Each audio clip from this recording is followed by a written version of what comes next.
What happens when a beloved comedian sits down for what should be a friendly morning chat, only to face a barrage of personal attacks and condescending remarks from a host who clearly woke up on the wrong side of the bed? In just 46 seconds, one comment would shatter the entire interview and send shockwaves through the studio. This is the story of how Lorraine Kelly pushed Ricky Gervais too far.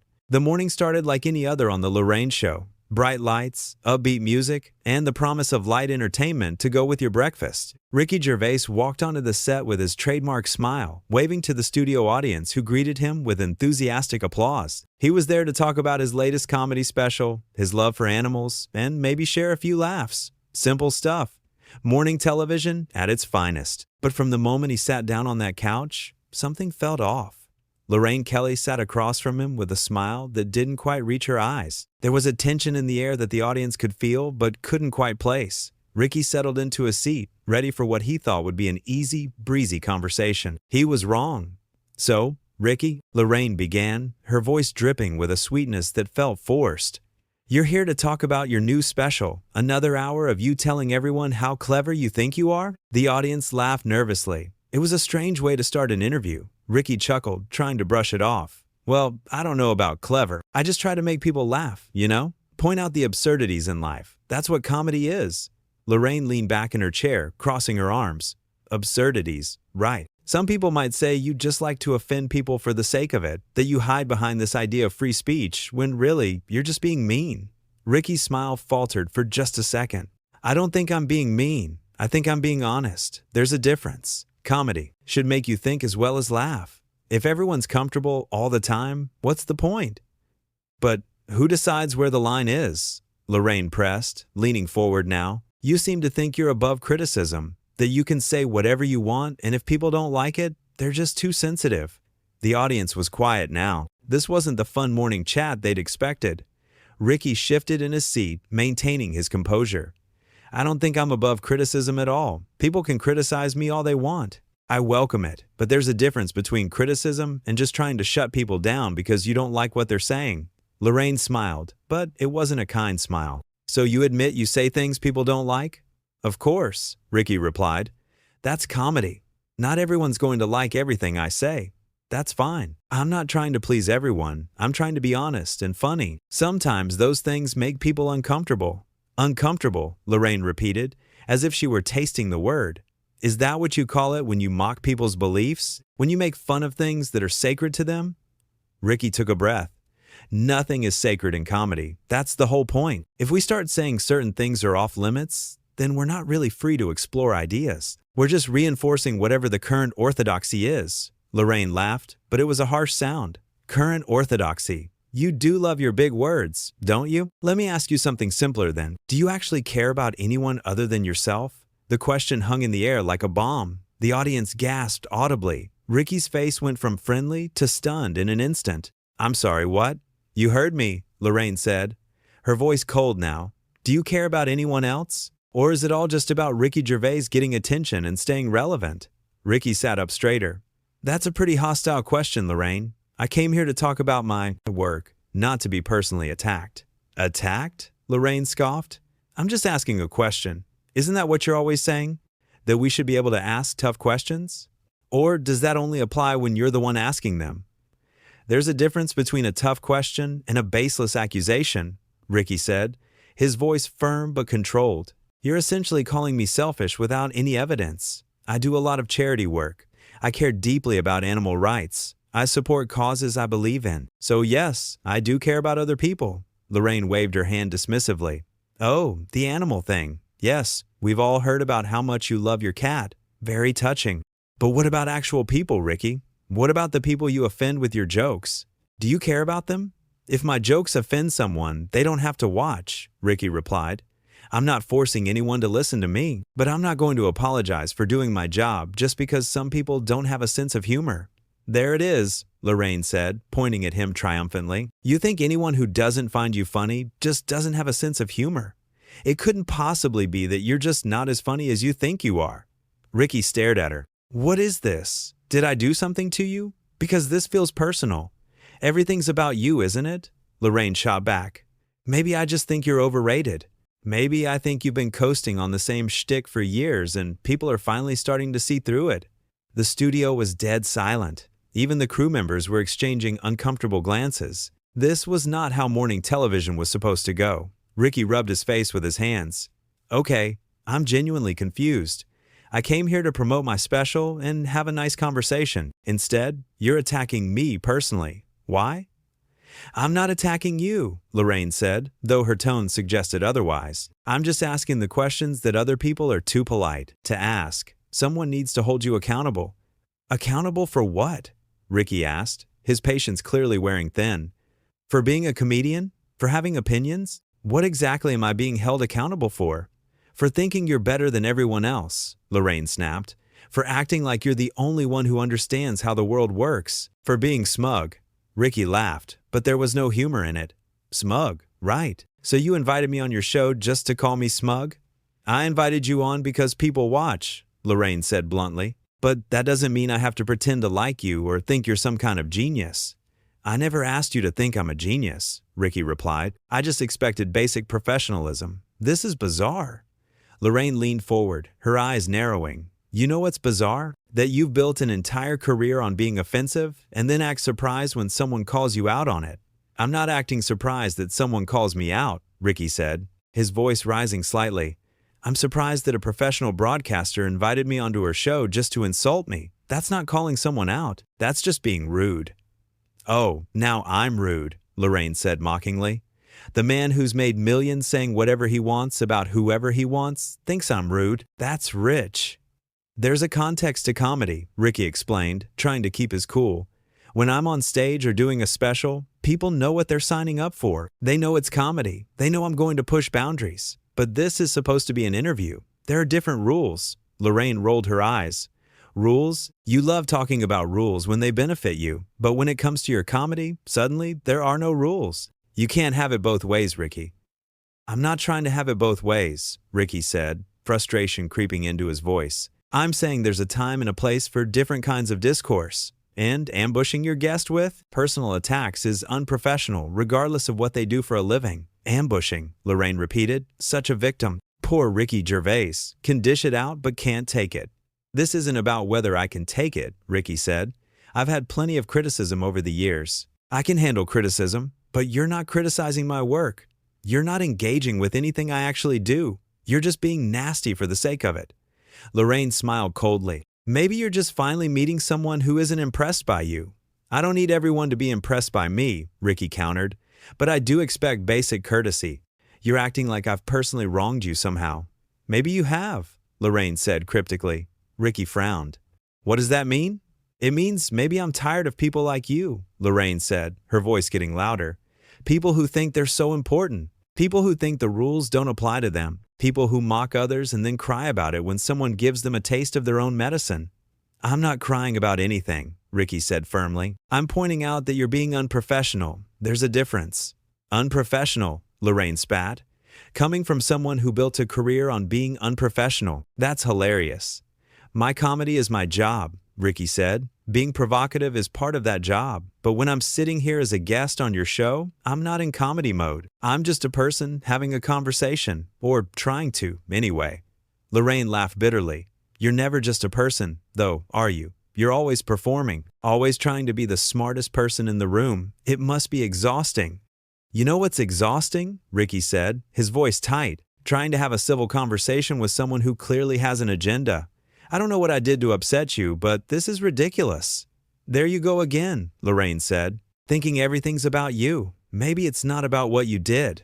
Maybe it's about what you represent. The arrogance, the self-importance, the belief that you can say whatever you want without consequences. I've never said there are no consequences, Ricky argued. People are free to not watch my stuff. They're free to criticize me. They're free to protest. That's all fine.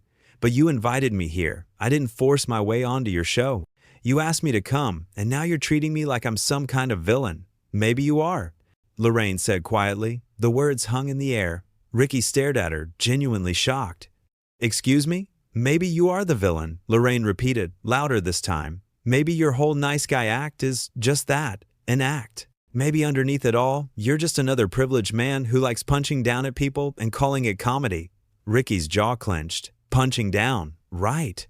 Because making fun of powerful institutions and people in positions of authority is punching down. You make fun of everyone, Lorraine countered. You don't discriminate. You're an equal opportunity offender. Is that supposed to make it better? It means I'm not targeting vulnerable people, Ricky said. I'm challenging ideas and beliefs, not attacking individuals based on who they are. Tell that to the people who feel attacked by your jokes, Lorraine shot back. Feeling attacked and being attacked are two different things, Ricky said. If I make a joke about religion, I'm not attacking religious people, I'm questioning the ideas. People can believe whatever they want. But you think those ideas are stupid, Lorraine said. Some of them, yes, Ricky admitted. But that's my right. Just like it's your right to think my comedy is stupid. But I'm not sitting here calling you names or questioning your character. Maybe you should, Lorraine said with a smirk. Maybe that would make for better television. Ricky shook his head in disbelief. This is surreal. You're actually proud of how you're behaving right now? I'm being honest, Lorraine said. Something you claim to value. There's a difference between honesty and cruelty, Ricky said. You can be honest without being mean. You can ask tough questions without making it personal. Everything's personal, Lorraine replied. That's what you don't get. When you make jokes about people's beliefs, their identities, their lives, it's personal to them. You can't just hide behind the idea that it's comedy and expect that to make it okay. I'm not hiding behind anything, Ricky said, his voice strained. Comedy is supposed to challenge us. It's supposed to make us uncomfortable sometimes. That's how we grow. That's how we think about things differently. Or maybe it's just how you justify being cruel, Lorraine suggested. Ricky stood up suddenly. The audience gasped. He looked down at Lorraine, his face a mixture of anger and disappointment. You know what? I don't need this. I came here in good faith. I was ready to have a real conversation. But you clearly just wanted to attack me, so I'm done. Lorraine looked surprised for the first time. You're leaving? Yes, I'm leaving, Ricky said firmly. I don't have to sit here and be insulted. You can think whatever you want about me, but I'm not going to stay here and let you treat me like garbage on live television. See? Lorraine said to the camera. This is what happens when you challenge him. He runs away. Ricky stopped and turned back. I'm not running away. I'm choosing not to participate in whatever this is. There's a difference. You wanted to use me to make yourself look good by tearing me down, but I'm not playing along. I'm just doing my job, Lorraine said defensively. No, you're not, Ricky said, his voice calm but firm. Your job is to interview guests, to have conversations, to maybe ask tough questions, but in a respectful way. What you're doing is something else entirely, and I don't know if it's because you're having a bad day or if you genuinely don't like me. But either way, I'm not staying. Lorraine stood up now too. Fine, leave. Prove my point that you can't handle criticism. This isn't criticism, Ricky said, pulling off his microphone. This is a personal attack. And I don't care how famous you are or how long you've been doing this. You don't get to treat people this way. People, Lorraine said mockingly. You're not people. You're a celebrity. You signed up for this. I signed up to be a comedian, Ricky said. I didn't sign up to be verbally abused by someone who's supposed to be a professional. There's a line, Lorraine, and you crossed it about 10 minutes ago. The crew members were frozen, unsure of what to do. The cameras kept rolling, capturing every moment of the unfolding drama. So that's it? Lorraine called after him as he started walking toward the exit. You're just going to storm off like a child? Ricky stopped one last time and turned around. I'm leaving like an adult who knows when a situation isn't worth engaging with anymore. You wanted drama. You wanted a moment. Well, congratulations. You got it. But not in the way you planned. What's that supposed to mean? Lorraine demanded. It means everyone watching this is going to see exactly who the problem is here, Ricky said. I came here to talk about my work. You turned it into a personal attack. They'll see that. They'll know. Lorraine's face went red. You think you're so clever. No, Ricky said quietly. I just think I deserve better than this. Everyone does. And with that, he walked off the set. The studio doors closed behind him with a heavy thud. The audience sat in stunned silence. Lorraine stood there, microphone still on, looking around at the crew and the audience. For a moment, she seemed lost, unsure of what to do next. Well, she finally said, her voice shaky, I guess that's that. She tried to laugh, but it came out forced and brittle. Looks like Ricky Gervais can't take what he dishes out. But the audience wasn't laughing. A few people were whispering to each other, shaking their heads. The energy in the room had completely shifted. What had started as a normal morning talk show had devolved into something ugly and uncomfortable, and everyone knew it. Backstage, Ricky was already gathering his things. A producer rushed up to him, apologizing profusely, trying to get him to come back. But Ricky just shook his head. "I'm sorry," he said to the producer, "but I'm not going back out there. That was completely unprofessional, and I'm not going to subject myself to more of it." The producer looked distressed. "She's under a lot of pressure. The ratings have been down. I think she just wanted to create a moment." "At my expense," Ricky said. "No thanks. I've been in this business long enough to know when I'm being used, and that's what this was. She didn't want to interview me. She wanted to take me down a peg. Well, she can do that without me." Meanwhile, back on set, Lorraine was trying to salvage the show. She moved on to the next segment, but her usual brightness was gone. She seemed rattled, distracted. The audience could sense it. The remaining guests could sense it. Something had gone very wrong, and everyone knew it. During a commercial break, the audience members started talking amongst themselves. Most of them were shocked by what they'd witnessed. Many felt sympathy for Ricky, agreeing that Lorraine had gone too far. A few tried to defend her, saying that maybe Ricky needed to be challenged, but even they seemed uncertain, as if they weren't quite convinced by their own arguments. One audience member was overheard saying, "That wasn't challenging him, that was just being mean. She didn't ask him about his work, she just attacked him personally." Another agreed, "Yeah, it was uncomfortable to watch. I thought this was supposed to be a fun morning show." The whispers spread through the audience. By the time the show ended, the general consensus was clear. Lorraine had crossed a line. Whatever her intentions had been, whatever pressure she was under, she had treated a guest poorly. And in the age of social media and instant reactions, that wasn't going to go unnoticed. Within hours, clips of the interview were circulating online. People watched in disbelief as Lorraine attacked Ricky again and again, her questions growing more personal and hostile with each passing minute. They watched as Ricky tried to maintain his composure, tried to steer the conversation back to something productive, and they watched as he finally had enough and walked off the set. The reactions were swift and overwhelming. People praised Ricky for standing up for himself. They criticized Lorraine for her behavior. Think pieces were written. Debates raged on social media. Everyone had an opinion. Some people defended Lorraine, saying that Ricky had faced criticism before and should be able to handle it. But most people disagreed. They pointed out that there's a difference between criticism and a personal attack. They noted that Lorraine hadn't engaged with Ricky's work at all. She had simply insulted him, questioned his character, and tried to paint him as a villain.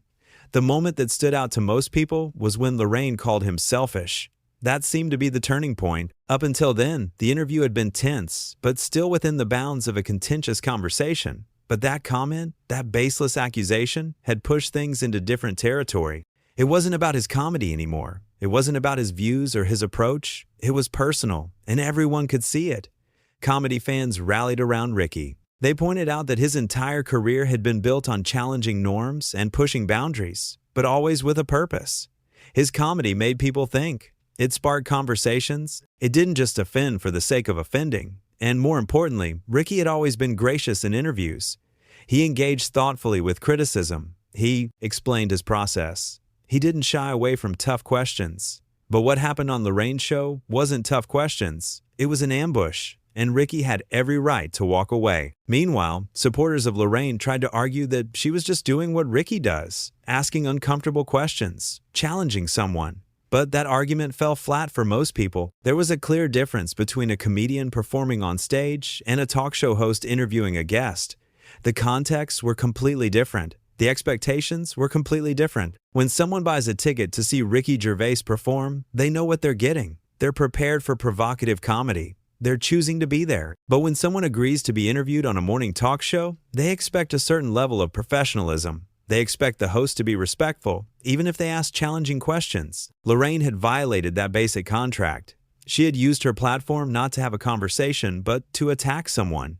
And in doing so, she had revealed something about herself that many viewers found troubling. The most damning part of the whole incident was how unnecessary it all was. Ricky had come to the show willing to talk. He had interesting things to say. He could have discussed his comedy special, his creative process, his views on current events. It could have been a great interview, engaging, thought-provoking, entertaining. Instead, Lorraine had squandered the opportunity. She had turned what should have been a straightforward interview into a confrontation. And for what? A few moments of viral video? A bump in the ratings? If that was her goal, it backfired spectacularly. Because while the clip did go viral, it didn't make Lorraine look good. It made her look petty. It made her look unprofessional. It made her look like someone who had let personal feelings cloud her judgment. And, in the court of public opinion, that's a hard thing to recover from. The incident also raised broader questions about the state of interview culture. When did it become acceptable for hosts to ambush their guests? When did basic courtesy go out the window? There's value in asking tough questions. Absolutely. Journalists and interviewers should hold people accountable. But there's a way to do that without being cruel. A good interviewer can ask challenging questions while still being respectful. They can push back on answers without making it personal. They can create compelling television without resorting to attacks. Lorraine had failed on all those counts. What made it worse was that she seemed proud of her behavior. Even as Ricky was walking off, she was trying to spin it as if he was the one being unreasonable. She was telling the audience that he couldn't handle criticism, that he was running away. But anyone watching could see that wasn't true. Ricky hadn't run away from criticism. He had walked away from abuse. He had set a boundary. He had said, essentially, I don't have to tolerate this. And he was right. In the days following the incident, many people in the entertainment industry spoke out in support of Ricky. Fellow comedians praised him for standing up for himself. They shared their own stories of difficult interviews, of hosts who had crossed lines. It became clear that this wasn't an isolated incident. It was part of a larger pattern of talk show hosts thinking they could treat guests however they wanted. But Ricky's walkout sent a message. It said that guests have rights too. It said that professionalism matters. It said that just because you have a platform doesn't mean you can use it to bully people. Some viewers wondered if there was more to the story. Had something happened between Ricky and Lorraine before the interview? Had there been an off-camera incident that explained her hostility? But no credible reports of any such incident ever emerged. It seemed that Lorraine had simply decided to go after Ricky, perhaps thinking it would make for good television, or perhaps out of genuine dislike. Whatever her motivations, the end result was the same. She had damaged her own reputation far more than she had damaged Ricky's. He came out of the incident looking dignified and principled. She came out looking mean, spirited, and unprofessional. The whole situation served as a reminder of an important truth in entertainment and in life. How you treat people matters. Being clever or provocative or interesting doesn't give you the right to be cruel. And when you cross that line, there are consequences. For Ricky Gervais, those 46 seconds when everything fell apart weren't just about defending himself. They were about setting a standard. They were about showing that even in the chaotic world of entertainment, there are still boundaries that should be respected. And when someone crosses those boundaries, you don't have to sit there and take it. You can stand up, you can walk away, you can refuse to participate in your own mistreatment. That's exactly what Ricky did. And in doing so, he reminded everyone watching that dignity isn't negotiable. Respect isn't optional. And sometimes the most powerful thing you can do is simply say, no, I deserve better than this, and mean it.